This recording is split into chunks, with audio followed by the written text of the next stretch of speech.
The next question, I think it may go to you, Chris, but how did P2E begin to break through long-held personal beliefs about the work one could do and perform?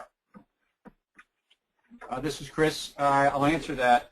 I think you really have to start with a proven cognitive behavior model where you start to take people piece by piece through the process of where they are emotionally first. And as we talked about, the 7 stages of job loss, gave them a lot of chance to talk about themselves. The first week or so was not, okay, let's get your resumes done. Here's how you interview. Here's how you answer difficult questions. It was really, for lack of a better word, almost a level of intervention where we were really dissecting individuals' interests and getting them to trust us, trust each other, and build a culture where folks could share ideas and share their experiences without being embarrassed or threatened. Once you achieve that agenda, and the P2E program would certainly teach any partner provider how to achieve that, then the rest of that became a lot easier because people were receptive, they were open-minded to new ideas, new philosophies, and really started to reinvent who they were as an individual. Great. This question is for Joe. Joe, the roundtables sound like a great first step. Could you tell me more about how we could implement them today? Yeah, I'll tell you what we did. Adrian made mention that back in May of 2010, we got a notice from the Acting Commissioner of Labor in the state saying that some 12,000 people on the 15th of that month would lose their benefits and would still remain out of work. And so we started off at first, so we put a pad at each of our 3 one-stops, and we said if you're a 99er and you've lost your benefits and you want to talk to the president, please sign. So every week there would be several that would sign, and so I started to do this on a regular basis every other week, and we would have 8 to 12 people that would come in. And it was a simple thing of, we don't have an agenda, let's go around the room, tell me something about where you worked and what you did, tell me something about your job search, and then tell me something about how this has affected you and your family. And then after a while, I was inviting folks to come in just to observe, and they would be elected officials like Rosa DeLauro, who sponsored the anti-discrimination bill in the House, and Dick Blumenthal, who was a senator from our state, who did the same in the Senate, and business leaders and labor leaders and a lot of other folks. But we'd go around the room, and I'd hear all those stories, and I will tell you there wasn't a single meeting that didn't end up with a lot of tears. I heard the most frightful stories and experiences, and I've been unemployed once, so it's not as if I don't know it. I was unemployed once for 8.5 months, and it was a miserable period of my life. And I know that in spite of the fact that I had a great education and I came from a family in Connecticut that had lots of political connections, I was scared. I became complacent, and I developed a fear of even going out. So I know how it affected me, and it wasn't 2 years. It was only 8.5 months. But you go around the room, there's one thing that I think I ought to mention, that there's a sort of a common occurrence at the conclusion of every meeting. Now, keep in mind that these 99ers do not know each other. So they all come in, but as they leave, I stand at the door of our lab just to say goodbye to them. And almost like a natural reflex that when the doctor hits your knee with a hammer and your knee kicks, it's almost the same thing, that as they leave and they felt some expression of hope during the meeting, that the guys who leave will shake my hand in a way that it'll be so tight and they don't want to let go, and it hurts. And sometimes a small woman will grab me so tight I can't even breathe. And I can't tell you what that does to me.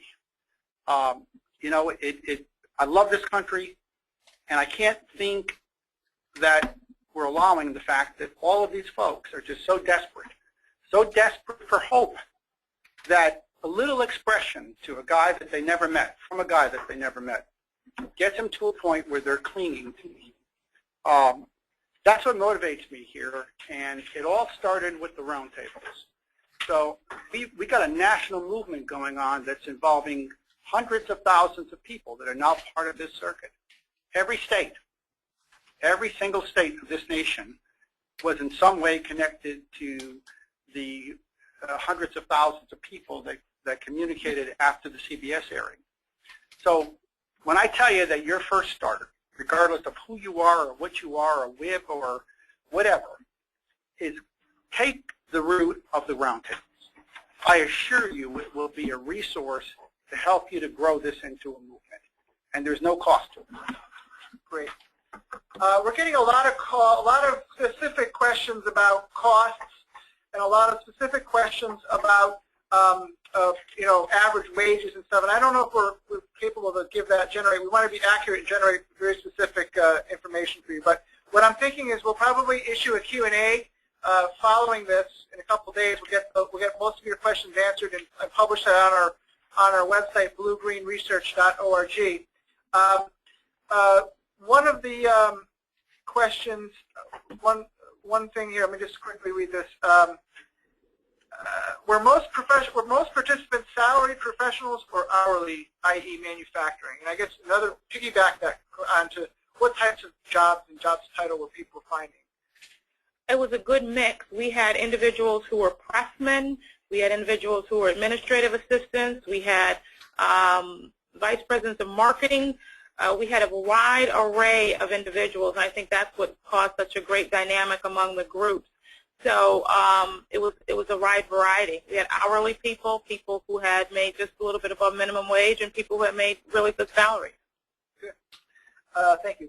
What percentage of corporate donors contacted actually donated? I don't know if we have that statistic off the top of our head. Yeah, you know why? I really stopped at the point in which I thought we raised enough of money. I didn't have that many that said no. I actually had a couple that said no for, I think, the wrong reasons. I mean, they didn't say no because they couldn't afford it. They said no because they believed that the 99ers were basically lazy and they didn't want their money. And these are people that are living a swell life. I mean, I will tell you, I threw one right out of my office, and he put a check on the table of $12,000 because that's what I asked him for. He said, but use it for anything else but this. And he got the check back ripped up right there because he said that they were lazy and that's why they were in this position. Virtually everybody else I called gave me a check. Great. Were other subsidies or incentives provided? No, correct? No, the only subsidy was the wage subsidy for the employer. And piggyback to that question was, did participants sign on? Was there an expectation by them that they would get this wage subsidy and get a placement, or was that sort of sold to them kind of midstream? It was very clear that we were not going to guarantee anybody a job. That if they were able to get through the Career Edge program, and they were going to be successful at that, and they grew from the support from Nancy and Jim's group, that we would then open opportunities whereby they would have to go in and be interviewed. Nobody got a job handed to them. They knew very, very much up front they were going to have to achieve that on their own. And some of them went on several interviews before that happened. So there was no guarantees. Were any job seekers or participants, I guess, in this situation of any special class, i.e. people with disabilities, veterans, any? Yeah, there were all of that. And what we would do is we would, tap into services that were, for those in those distinct groups. But yeah, we had veterans, we had people with disabilities, we had individuals who, had other issues. We had people who had, some criminal backgrounds as well. This question deals with legislation about. This question deals with prevention of discrimination for bad credit in legislation, any legislation that could be passed. I'm not sure we're in the position to, to address that question, but certainly discrimination and the bills that are going through, we're certainly monitoring those, and we'll keep our folks keep people abreast of that. Actually, there's a hearing today in Connecticut for a state bill that would ban discrimination. And of course, we know about the national legislation. I'm not going to predict where it may end up, and I can't really predict where our state legislation will, but it's all geared towards trying to remove these barriers that even make it more and more difficult for people to get their bearings back and to become competitive in the workforce. So I hope that legislation passes. We've seen many rather big companies that actually advertise on their website, and they have done so in the past in big numbers, and say if you've been out of work a year or longer, or if you're not employed, don't apply. Great. The next thing I think addresses some of the technical assistance that we'll be offering on a case-by-case basis. Will curriculum be available, and what are the costs of the curriculum? So we certainly will be addressing those through our through that technical assistance. So please contact us, and we will certainly see what pieces of it you need. Next, one question here for Adrian: was any Workforce Investment Act money involved in this project? No. The only money that would be involved that were people who were WIA eligible that were in our system that might needed some, retraining if they qualified for it, and we determined that they were eligible, then we would, use a WIA ITA. But I would say 98% of them, there's no WIA dollars used. This question is, what is the expected timeline for other webinars online? And that is going to happen. We're going to be publishing that calendar probably the early half of next week, and we'll be sending those out to the people who registered for this call, and as well as publicizing through, again, our website, Blue Green Research. We are very big on social media, so if you follow us on Facebook, you will also get regular updates to events and other technical assistance workshops that we'll be running. I think based on the success of today, we'll probably be doing another one. And also know that we are planning on a specific webinar for folks who are 99ers or long-term unemployed. Let me see. It's starting to slow down here. One of the questions was,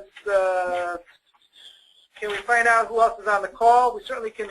We respect everyone's privacy, so we'll take that under consideration.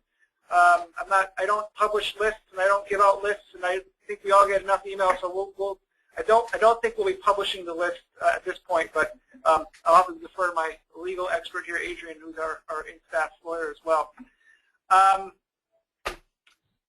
Will webinars show us how to do this in our own communities? Yes, this is the intention.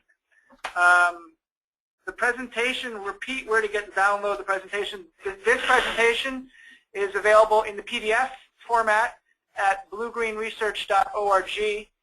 We also will have a live video of this, and it will be available when it's prepped by GoToMeeting. So we will have that available as well. We'll get that up on our website, so look for that in the coming days. It's just about 3 o'clock. I think we have time for 2 more questions. Were the participants who did not have a GED or high school diploma? Did we ever experience that, or were people, what was the? No, 100% of the individuals had at least a high school diploma or a GED. Was there any mentoring in the program and any cross-generational aspects? Mentoring, I think, in terms of peers and colleagues, we formed a job club where they continue to meet those that are still seeking employment, where we have a job club here twice a week. So in terms of that, not, certain on any cross-generational mentoring. Yeah. Okay.